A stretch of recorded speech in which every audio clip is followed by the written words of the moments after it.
ओम श्री परमात्मने नमः। ओम श्री गुरुभ्यो नमः। ओम श्री ऋषिभ्यो नमः। ओम सहना भवतु सहनौ भुनक्तु सह वीर्यं करवावहै तेजस्विनावधीतमस्तु मा विद्विषावहै। ओम शांति शांति शांति।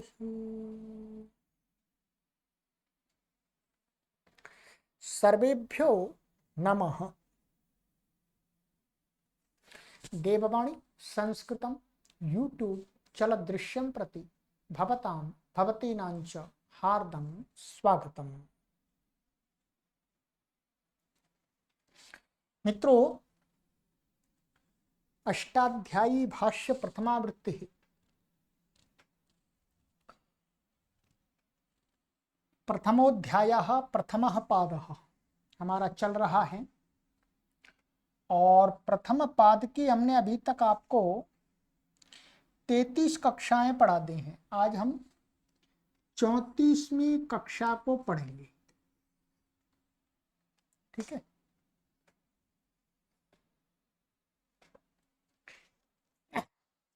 प्लेलिस्ट में कॉलम बना दिए गए हैं अष्टाध्यायी भाष्य प्रथमावृत्ति नाम के।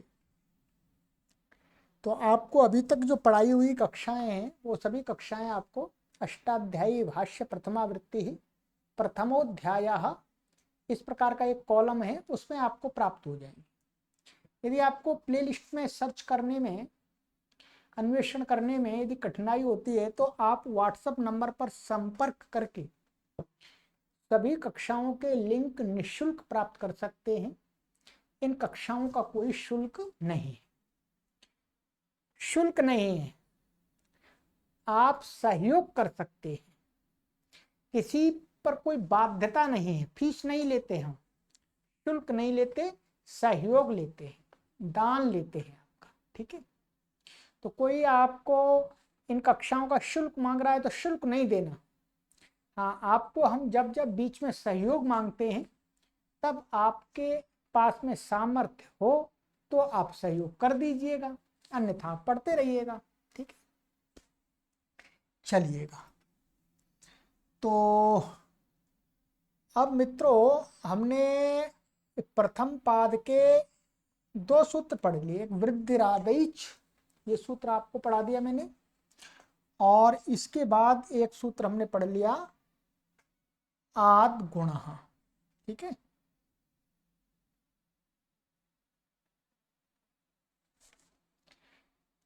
ये दोनों संज्ञा सूत्र थे, ये बहुत विस्तार से हमने समझा दिया, अब इस पर चर्चा करने की आवश्यकता नहीं। इसने गुण संज्ञा की है और इसने वृद्धि संज्ञा की है। अब कहीं पर शास्त्र के अंदर वृद्धि कहेंगे तो हमें क्या समझ लेना है, आ आई औ, और गुण कहेंगे तो क्या समझ लेना है, अ ए उ। ठीक है। जहां पर कोई वृद्धि या गुण शब्द का विशेष अर्थ होगा तो वो आपको बताया जाएगा। ठीक है। चलिएगा।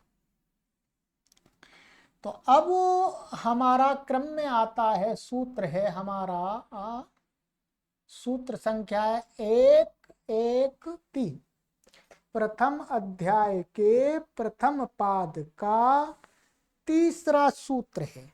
ठीक है।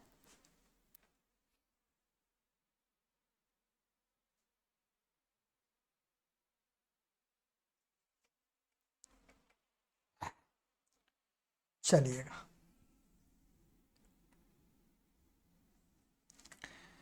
इको गुण वृद्धि, दीर्घ है, इको गुण वृद्धि, बोलिएगा मेरे साथ में, इको गुण वृद्धि, एको गुण वृद्धि, चलिएगा, इसका पदच्छेद यहाँ पर गुरुजी ने किया है और विभक्ति वचन आदि बताए हैं। इसमें एकव माने एकाह, संधि से एकाह को एको हो जाता है, इतनी संधि तो आती है आपको। ये षष्ठी विभक्ति एक वचनांत, क्या है ये? षष्ठी विभक्ति एक वचनांत है। गुण वृद्धि प्रथमा विभक्ति द्विवचनांतम, ये प्रथमा विभक्ति द्विवचनांत है। समास इसमें दिखाया है, इसके अंदर गुणश्च वृद्धिश्च गुण वृद्धि इतरेतर योग द्वंद्व समासः। कौन सा समास है बोलो? इतरेतर योग द्वंद्व। तो गुण वृद्धि को क्या कहा है? गुण वृद्धि, तो गुण और वृद्धि।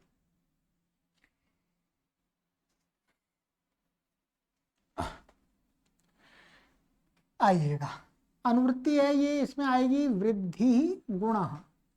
वृद्धि गुणा, वृद्धिरादैच से वृद्धि की अनुवृत्ति आ रही है और अदेंग गुणा से गुण की अनुवृत्ति आ रही है। अर्थ है इसमें वृद्धि स्यात् गुणः स्यात् इति गुण वृद्धि शब्दाभ्याम यत्र गुण वृद्धि विधीयेते तत्र एकः इति षष्ठ्यन्तं पदम् उपस्थितं द्रष्टव्यं तत्र तत्रेकः स्थाने भवता इत्यर्थः। बहुत ही सरलता से गुरुजी ने अर्थ खोल दिया। कहते हैं शास्त्र के अंदर यानी अष्टाध्यायी के अंदर वृद्धि स्यात्, वृद्धि होवे, क्या? इस प्रकार से वृद्धि होवे या हो जाए या होती है, ऐसा भी कह सकते हैं। गुणः स्यात्, गुण हो जावे, गुण होता है। इति माने इस प्रकार से, वृद्धि स्यात् गुणः स्यात् इति गुण वृद्धि शब्दाभ्याम, माने गुण और वृद्धि शब्दों को पढ़ करके सूत्र में यत्र माने जहां, यत्र जिस सूत्र में गुण वृद्धि विधीयेते माने गुण और वृद्धि का विधान किया जा रहा, ठीक है। माने कोई सूत्र है वो उसमें वृद्धि शब्द पड़ा हुआ है, गुण शब्द पड़ा हुआ है और वो क्या कह रहा है? गुण हो जावे, वृद्धि हो जावे। इस प्रकार से गुण और वृद्धि का विधान किया जा रहा हो। तो कहते हैं वहां पर माने ऐसे सूत्र में कहते हैं ये जो इकह पद है, इकह ये जो षष्ठंत पद है, या ऐसा का ऐसा ही षष्ठंत पद मान षष्ठी व्यक्त्यंत का षष्ठ्यंतम पदम उपस्थितम द्रष्टव्यम, माने जो गुण और वृद्धि विधायक सूत्र है उसमें क्या है? वहीं पर उसी सूत्र में ये पद माने इकाह जाकर के जुड़ जाएगा। उपस्थितम अर्थात द्रष्टव्यम, वहीं पर इस पद को जानना चाहिए, देखना चाहिए। यहां इसका कोई काम नहीं है, ये पद वहीं जुड़ेगा। कहते हैं क्या? तत्र वहां क्या होगा? इकः स्थाने माने इक के स्थान में। षष्ठी का अर्थ क्या बताया है आपको? षष्ठी स्थाने योगा, ये तो थोड़ा थोड़ा पढ़ा दिया है मैंने। प्राय करके व्याकरण में षष्ठी का अर्थ क्या लिया जाता है? स्थान। तो ये भी एकह माने एक, ये प्रत्यार है उसमें षष्ठी लगा दी, तो एकह माने एक के स्थान में गुण वृद्धि भवतः माने गुण होता है, वृद्धि होती है, ये अर्थ आएगा। ठीक है। कहने का अर्थ यह है कि कहीं पर आगे 7वें अध्याय में गुण और वृद्धि का विधान है।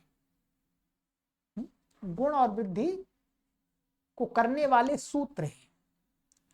तो जिस सूत्र में ऐसा कहा गया है भाई, कहा जाए गुण हो जाता है या गुण होता है, वृद्धि होती है, अब ये नहीं कहा कि कहाँ होती है, तब ये इकह पद उसी में जुड़ जाएगा, उसी सूत्र में, और ये इकह उसी सूत्र के अर्थ में मिलकर के कह देगा 51 इक के स्थान में गुण हो जावे, वृद्धि हो जावे।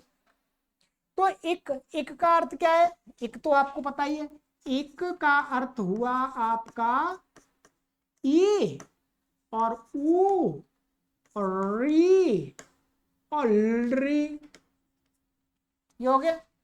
तो ई का अर्थ हो गया ई वर्ण, ह्रस्व दीर्घ दोनों का। ऊ का अर्थ हो गया ह्रस्व दीर्घ, री का अर्थ होगा ह्रस्व दीर्घ, और लरी ह्रस्व होता है, दीर्घ होता ही नहीं है। ठीक है, दीर्घ होता ही नहीं है, तो वो ह्रस्व आ गया। तो एक माने एक इन वर्णों के स्थान में ही होगा, गुण और वृद्धि होंगी। अब देखिएगा, अब यहां पर घटाएंगे कि उदाहरण देंगे, उदाहरण में समझाएंगे गुरु जी। इसका उदाहरण दिया, मेद्यति चेता कर्ता जयति मार्ष्टि अलावीत। ये 4 उदाहरण तो गुण के हैं और ये 2 उदाहरण वृद्धि के हैं। ठीक है, इसमें आपको चेता कर्ता जयति इनकी सिद्धि तो कराई दी है, करा दी है, अदेंग गुणा पर करा दी है, वहां पर ये सूत्र लगा था, पर अब और अच्छी प्रकार से समझ लीजिएगा, वहां घटा लीजिएगा। मार्ष्टि और अलावित ये वृद्धि के हैं, अलावित की सिद्धि भी हमने करा दी है आपको, वृद्धि राधाइच पर। ठीक है, तो यहां पर भी वृद्धि घटाई थी। मुख्य रूप से 2 सिद्धि हमें करनी है, एक मार्ष्टि और एक मेद्यति। ठीक है,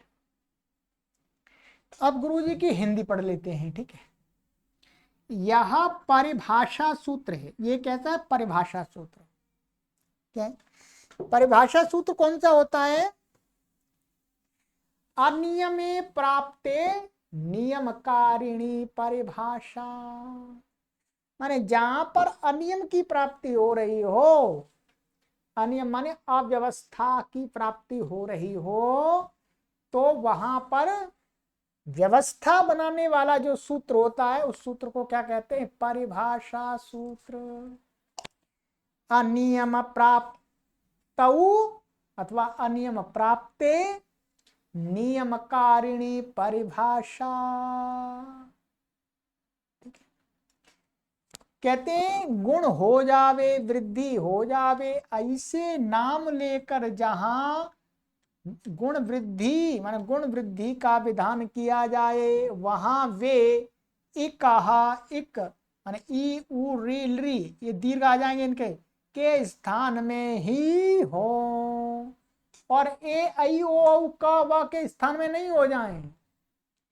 यहां इकह में स्थान षष्ठी है, क्योंकि कोई क्या ये आई क्या संबंध वाली है ही नहीं, कोई संबंध लग ही नहीं रहा, तो जिसका संबंध लगता है वो षष्ठी कौन सी मान जाते हैं? स्थान वाली व्याकरण के अंदर। अर्थात इक के स्थान में गुण वृद्धि हो। इस सूत्र में इति पद का अध्याहार किया गया है। यहां पर कह रहे हैं गुरु जी, इस माने इस सूत्र में इति का हमने अध्याहार करना पड़ता है। अध्याहार माने सूत्र का अर्थ दिखाने के लिए अपनी तरफ से इति को जोड़ना पड़ता है।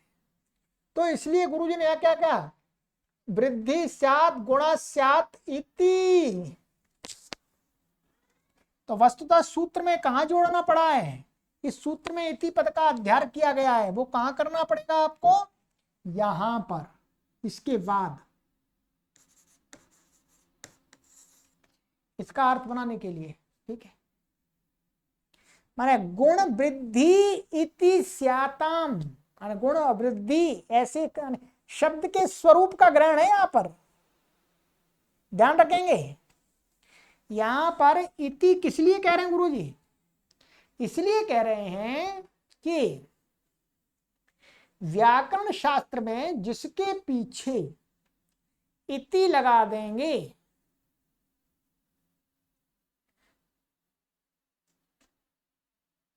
वैसे तो क्या है, शब्द के स्वरूप का ही ग्रहण होता है, ठीक है। इति इति का अर्थ है यहाँ पर जैसे जो गुण और वृद्धि, क्या है, गुण और वृद्धि, ये संज्ञा पहले बताई थी अदेंग गुणा और वृद्धादिच में। तो गुण किसका नाम था? आ आई औ। और वृद्धि किसका नाम था? वृद्धि किसका नाम था? आ आई औ। और गुण किसका नाम था? अ ए ओ। तो यहां गुण का शब्द वो नहीं है, यहां गुण गुण गुण को ही कह रहा है, माने जिनका नाम रखा है उस नाम को ही लेकर के पुकारा जा रहा है, ठीक है। यहां गुण कहने से आपको अ ए ओ का बोध नहीं करना, वृद्धि कहने से आ आई का बोध नहीं करना। यहां गुण कहने से गुण शब्द जो संज्ञी है, माने गुण शब्द जो संज्ञी जहां विधि सूत्र में पड़ा हुआ है, उस गुण शब्द को, उस वृद्धि शब्द को यहां पर लिया है, इसलिए इति जोड़ा है, गुरुजी ने यहां पर बता रहे हैं, ठीक है। अब चलेंगे, आइएगा, अब सिद्धि में देख लेते हैं, ठीक है। यहां पर ये सिद्धि दी है परिशिष्ट में, आप पीछे अपनी पुस्तक में देख लीजिएगा, पीछे परिशिष्ट में है ये, ठीक है। सूत्र प्रयोजन यहां बताते हैं, मेद्यति इस उदाहरण में या को, माने या है बीच में यहां पर, ठीक है, या को निमित्त मानकर जब मिदेर गुणा से मिद अंग को गुण प्राप्त हुआ तो वह गुण कहां पर हो? द को हो या म को हो या ई को हो, किसको हो? अभी समझ में आएगा पूरा। मिदेर गुणा ने कहा मिद अंग को गुण होता है, अब कहां पर हो? पूरे मिद के स्थान पर गुण हो जाए, अथवा म को हो, ई को हो, द को, किसको हो? तो ये अव्यवस्था, अनियम प्राप्ति हो रही है। तो कहते हैं इसका निर्णय इको गुण वृद्धि सूत्र ने किया कि इक के स्थान में गुण हो, सो ई को एक गुण हो करके मेद्यति बन गया। ये एक संक्षिप्त दिखाया है। अब सिद्धि देखते हैं, ठीक है, आइएगा।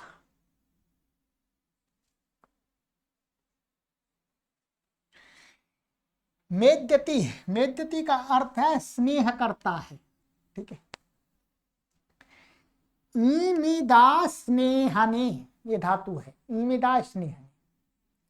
यहां पर क्या है? भूवादयो धातुवा से इसकी धातु संज्ञा है, धातु संज्ञा है।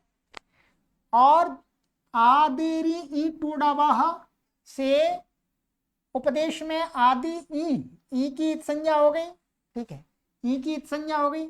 और उपदेश अनुनासिक इत से आ, जो आ ये अनुनासिक है वास्तव में, तो इसकी इत संज्ञा हो गई, इत संज्ञा। तथा तस्य लोपः अदर्शनम लोपा होकर के क्या बचा? हमारा मिद बचा। क्या बचा जी? मिद। अब क्या करना है? मिद से हमें पूर्ववत तिवादी उत्पत्ति के सब सूत्र लगा लेने हैं। तिवादी उत्पत्ति हमने आपको करा दी है जयति में। क्या? जयति। जयति में तिवादी उत्पत्ति के लिए जितने भी सूत्र लगे थे वो सारे सूत्र यहां लगेंगे। यहां पर मैं एक बार आपको दिखा देता हूं मोटा मोटा। जैसे जयति में हमने लटलकार लाए थे, तो कौन कौन से सूत्र लगे थे आपके? एक लगा था आपका भूवादय धातुवा, तो लग गया धातु। फिर वर्तमाने लट प्रत्यय परश्च, लट प्रत्यय हो गया, परे हो गया हलंत्यम। और तस्य लोप आदर्शनम लोप उपदेश अनुनासिक इत, तस्य आदर्शनम लोप, तस्य लोप आदर्शनम लोप, या जी ल, वहां पर क्या बन जाएगा? मिद ल, ऐसा हो जाएगा। और फिर उसके बाद में लाह कर्मणि च भावे चाकर्म के भ्यः, ये कर्ता में आया, लकार कर्ता में आया। अब यहां पर पूर्वत अचय शीत के समान सारे सूत्र लगा लेंगे, ठीक है। तो मैंने आपको जयति की सिद्धि में बता दिए, अचय शीत में भी बताया, अलाबीत में भी बताया। तो सारे ला करके प्रथम पुरुष एक वचन का क्या आ जाएगा? तिप आ जाएगा। तिप आ गया, ये तिप आ गया हमारा।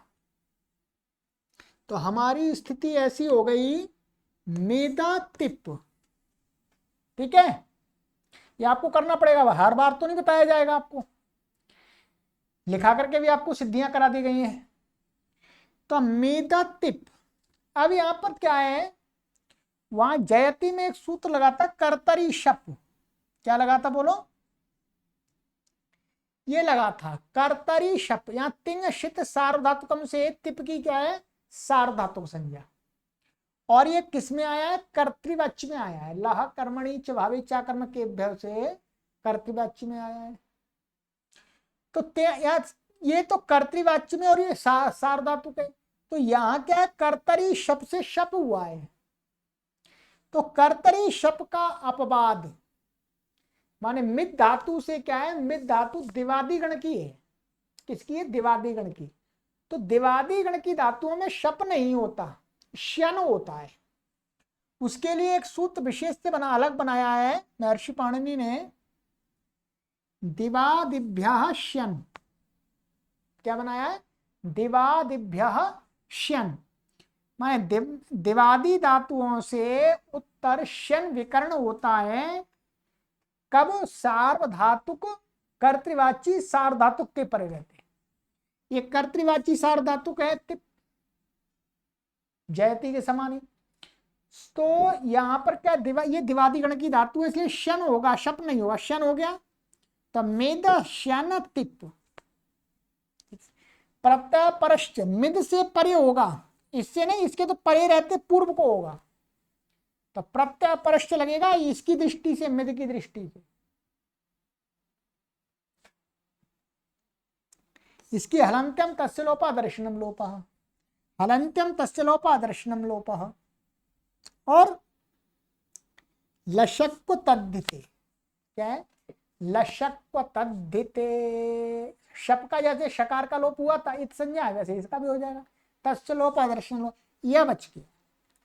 तो अनुबंध लोप तथा पूर्ववत मिद की अंग संज्ञा होकर के, अब क्या होगा, हमारी स्थिति ऐसी हो गई, मेदा या तिप, ठीक है। अब यहां पर मिद की अंग संज्ञा करनी है, माने ये जो शन है, शन का जो ये बचा है, ये किससे हुआ है, इससे, मिद से। तो इस प्रत्यय के परे, यस्मात् प्रत्यय विधिस्तदादि प्रत्यय अंगम, जिससे प्रत्यय किया गया है, तो उस प्रत्यय के परे रहते उससे पूर्व की क्या हो जाती है, अंग संज्ञा हो जाती है, ठीक है। तो यहां शन, ये शन प्रत्यय है, इससे क्या, किससे हुआ, मिद से, तो इसके परे रहते मिद की क्या संज्ञा हो गई, अंग। इसका क्या नाम रख दिया जी, बोलो, अंग। तो मिद अंग संज्ञा हो गई, ये अंग संज्ञा भी कर लेते हैं, काम बाद में करेंगे भी। अब इसकी एक संज्ञा और करते हैं, अलोन्त्यात पूर्व उपधा, ये उपधा संज्ञा करता है, पहले भी आया है। कोई शब्द है, उसका जो अंतिम अल है, अंतिम वर्ण, उस अंतिम वर्ण से जो पूर्व का जो वर्ण होता है उसकी क्या हो जाती है, उपधा संज्ञा हो जाती है। तो उपधा संज्ञा होने से क्या है, किसकी, ये जो है द, इसकी हमें इसमें देखना है, अंतिम द से पूर्व में ई है, ई की क्या हो गई, उपधा संज्ञा, ठीक। इस पूरे की तो अंग संज्ञा हो गई, और इसमें जो ई है उसकी हो गई उपधा संज्ञा। और इसकी ह्रस्वम लघु, लघु संज्ञा भी है, ह्रस्व वर्ण जो होता है उसकी लघु संज्ञा होती है, तो ये ह्रस्व है तो इसलिए एक मात्रिक है, इसकी एक संज्ञा क्या हो गई, लघु। अब इसकी मिद की अंग संज्ञा हो गई, और ई के नाम दो हो गए, उपधा और लघु। अब यहां पर एक सूत्र है हमारे पास में, मिद अंग के ई को लघु उपधा मान करके पुगंत लघु पदस्य च से शन सार धातु के परे रहते गुण प्राप्त हुआ, ठीक है, समझ लीजिएगा।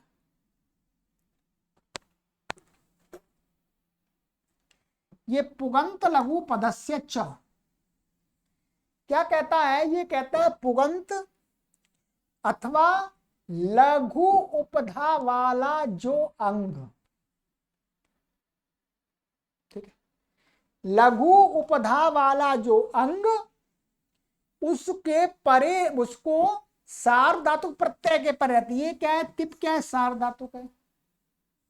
तो सार्वधातुक प्रत्यय के परे रहते क्या होता है?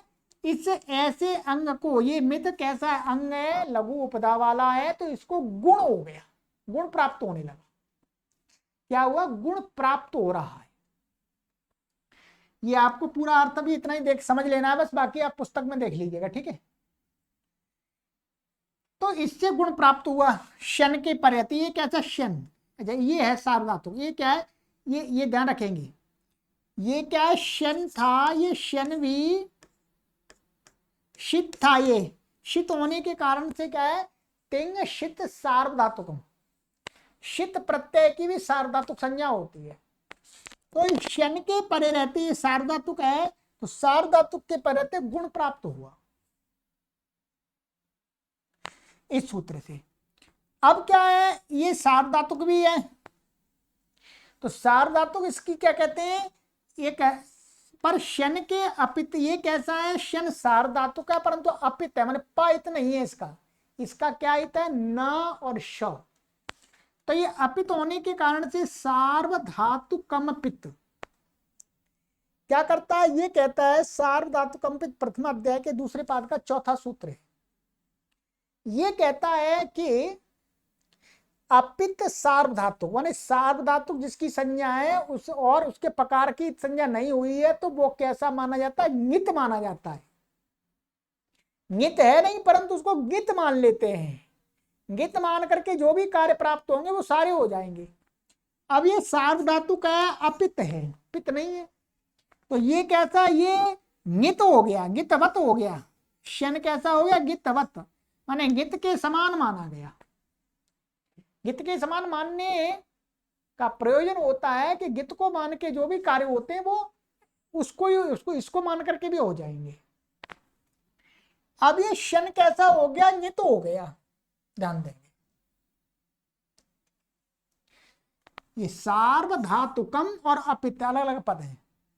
अब जब गित माना गया तो क्या है? सूत्र हम आप पढ़ेंगे आगे चल के, पांचवा सूत्र है किंगतिच, है किंगतिच। ये कहता है कित गित नित प्रत्यय के परे रहते, प्रत्यय के परे रहते इक के स्थान में कोई गुण वृद्धि प्राप्त है वो नहीं होता है। यानी कित गित निमित्तक गुण वृद्धि नहीं होते हैं, इसका ऐसा मान लीजिएगा, ठीक है। ये क्या कहता है? इसका भी अर्थ में दिखा देता हूं, ठीक है। अच्छा, पुगंत लघु पदस्य च देख लीजिएगा, इसका पूरा अर्थ भी दिखा देता हूं मैं, इनका भी दिखा देता हूं। दिवादिभ्य शन, दिवादिभ्यो धातुभ्य शन प्रत्ययो भवति कर्तरी सार्वधातु के परतः, ये समझा दिया था। पुगंत लघु पदस्य च, देखिए पुगंतस्य अंगस्य लघु पदस्य च एकः सार्वधातुके आर्धातुके च परतः गुणो भवति। इसका अर्थ है पूरा। क्या अर्थ है? पुगंत अंग, पुगंत भी आपको समझ में नहीं आएगा, पुक अंत में जिसके ऐसा अंग, और लघु पद वाला, लघु पदा जिनके जिसके वो अंग, उसके इक के स्थान में सार्वधातुक प्रत्यय परे हो अथवा आर्धातुक तो गुण हो जाता है। यहां जो मिद के परे, मिद से मिद में तो सार्वधातुक परे है शन, ठीक है, तो गुण प्राप्त हुआ। अब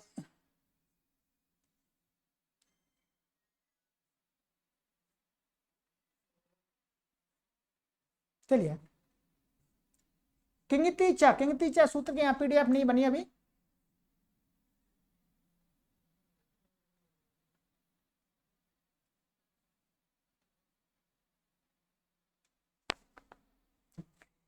किंगति चा,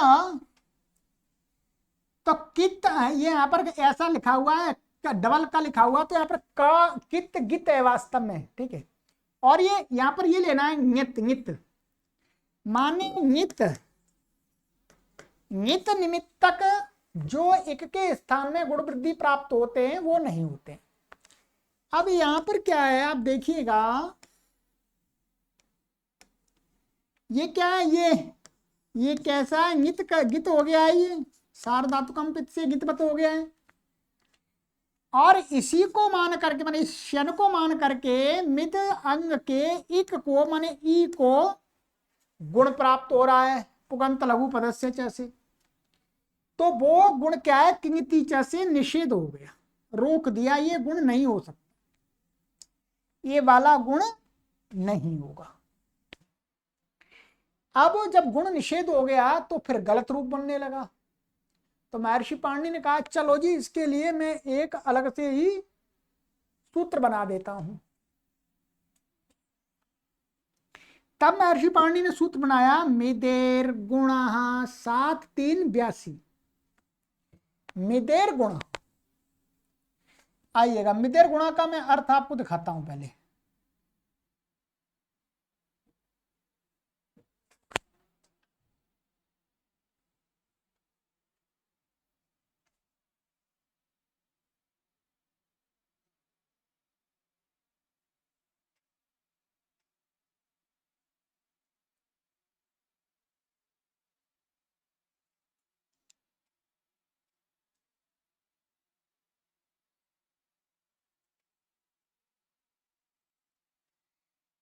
मिदेर गुण कहता है ये मिदेर अंगस्य एको गुणो भवति शिति प्रत्यय परतः।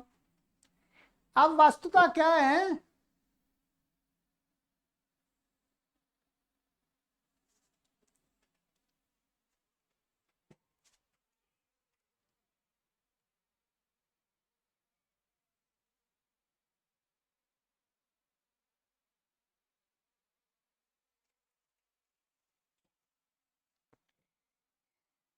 यह ऐसा का मिद को गुण हो जाए, ये जो इकाह यहां पर दिख रहा है ये इको गुण वृद्धि से आया है। वो एक यहां पर षष्ठी में आ गया, ये मन मिदेह गुणः, तो इसी सूत्र में वहां ये पर मन यहां गुण लिखा है, गुण हो जाता, हो जावे इसको मिद को। तो अब ऐसा का, तो अब इसी सूत्र में वो जो सूत्र का इको गुण वृद्धि का जो इकाह पद है वो इसी में आ जाएगा, इसी में आ जाएगा। तो इसका क्या अर्थ बनेगा, मिदेर अंगस्य इकाह गुणो भवति शिति प्रत्यय परता। मिद अंग क्यों, मिद अंग के इक जो वर्ण है उसको गुण हो जाता है शित प्रत्यय परे हो। तो शित लिया, सार्वधातुक नहीं लिया, अब लिया शित, चाहे वो गित हो चाहे कैसा हो, किंगिति से इसका निषेध नहीं कर पाएगा, क्योंकि ये सार्वधातुक नहीं है, ये शित प्रत्यय को ये उसका भी मैंने रोकने वाला है। तो इसने कहा मिदेर गुण,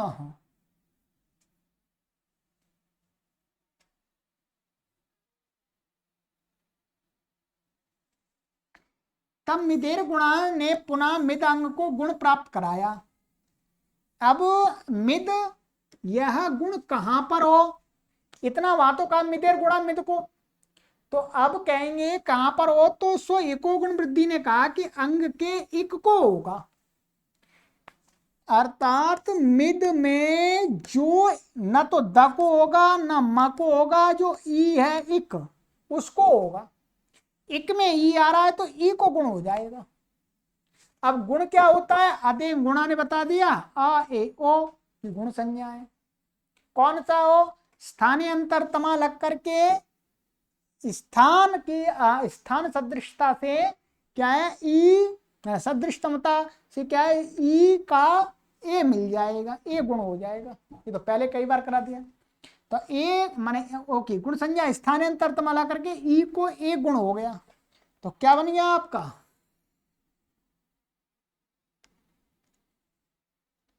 मेद और या और ती मिला दीजिएगा, मेद्यति, ये प्रयोजन है। यदि ये सूत्र नहीं होता इको गुण वृद्धि, तो मिद जो अंग है, जो मिदेर गुणा ने गुण कहा है, वो निश्चित नहीं हो पाता कि द को हो, ई को हो और म को हो, किसको हो, ये पता नहीं लग पाता, अव्यवस्था बन रही थी। होता तो पर्याय से हो जाता, एक भी रूप नहीं बनता। तो इसने क्या है, व्यवस्था बना दी भाई, मिद को गुण कहीं नहीं होगा, इक को ही होगा बस। ठीक है, चलिएगा, तो आज इतना ही करते हैं। अब अगली कक्षा में आपको इसकी जो बाकी सिद्धियां हैं, ये मेद्यति हमने करा दिया है, चेता कर्ता और इनकी तो हमने करा दी, फिर दोबारा आपको दिखा दूंगा एक बार। ठीक है, मार्ष्टी और मार्ष्टिक सिद्धि अगली कक्षा में करा देंगे, अलाभी ये कराई दिए, इसमें आपको फिर दोबारा आवृत्ति करा देंगे। तो एको गुण वृद्धि ये कैसा सूत्र है बोलो, परिभाषा सूत्र। परिभाषा सूत्र किसको कहते हैं, अनियम प्राप्त नियम कारिणी परिभाषा, अथवा अनियमे प्राप्ते नियम कारिणी परिभाषा। चलिए, तो आगे की कक्षा में समाप्त करेंगे, फिर और नया सूत्र लेकर के आएंगे। जो भी हमारे पाठक संपूर्ण अष्टाध्यायी को पढ़ना चाहते हैं तो वो देववाणी संस्कृतम यूट्यूब चैनल को सब्सक्राइब करके आराम से पढ़ सकते हैं। अब घबराने की आवश्यकता, अब ये बहाना नहीं चलेगा आपका कि भाई पढ़ाने वाले नहीं मिलते, नहीं तो प्राय करके ऐसे कहते पढ़ाने वाले ही नहीं मिलते, और वास्तव में पढ़ाने वाले नहीं मिलते, इसलिए हमने पूरा प्रयत्न करके पढ़ाने वाले तैयार कर लिए। अब पढ़ा रहे हैं, अब पढ़िएगा, पढ़ना आपका काम है। ठीक, चलिए, सर्वेभ्यो नमः।